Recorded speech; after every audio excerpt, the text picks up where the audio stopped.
Panama has been facing a new migration trend it's referring to as reverse migration. The country usually sees migrants head north with the goal of reaching the United States, but now migrants are making their way south, and many of them are from Venezuela, a country Panama does not have a great diplomatic relationship with. CBS News correspondent Lilia Luciano joins me now from Studio 57. So, Lilia, good to see you. You spoke with the Vice Minister for Foreign Affairs for Panama. What did he say about this reverse migration issue?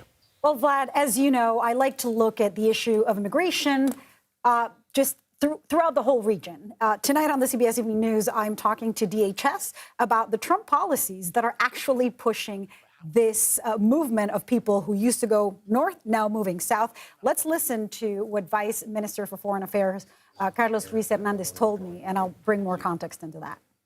Yeah, I think this reverse migration phenomena that's about to start, it's brand new.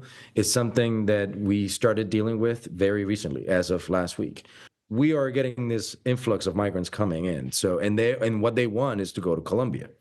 Yeah. They can't to go to Venezuela. They can walk back through the Darien Gap and go through this treacherous, and we cannot let them do that.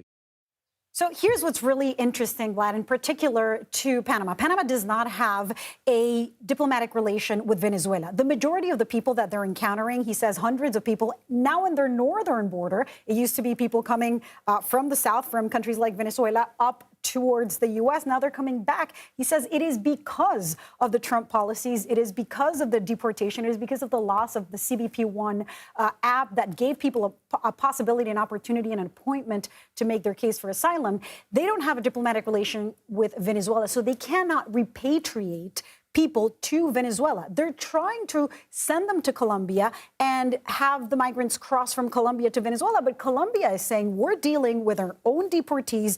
We are dealing with our own issues. We're not going to be receiving Venezuelans from any country, not from the U.S. and not from Panama. So Panama is trying to figure out, what to do with the people who are trying to return now to their country.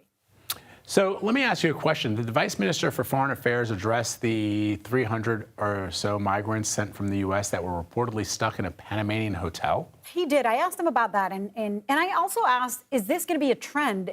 Are you going to be repatriating a lot of immigrants from the U.S.? And he said, no, this was kind of a unique thing. It was something like 3 airplanes. They received around 300 people, or nearly 300. He said the majority of them had accepted to self-deport. But we saw earlier this week the reporting from the New York Times that found that there were people from Iran who were going to be religiously persecuted if they went back to their country. They said that they were in fear for their lives. There were Chinese migrants who said that they were afraid of a political persecution. And so I asked them, what are you going to do with these people who are afraid and who say they have a claim for refugee status or asylum? And he said, look, there are resources there, and UNHCR is going to be there to provide those resources or access or begin that process with them. We're going to, of course, follow up and see where that stands in several weeks. But it is kind of a new and unique situation that Panama finds itself in after reaching these deals that, as you know, some of them had already started with the Biden administration. Panama's relations with the U.S. funding their repatriation flights. But some are new because or following President Trump's threats on the Panama Canal. It is a lot of geopolitics happening there in the point that unites North and South America and Central America. Yeah, really fascinating, Lilia, and I'm absolutely looking forward to the report tonight on the CBS Evening News. Thank you very much for spending some time with us. Appreciate it. Thanks, Vlad.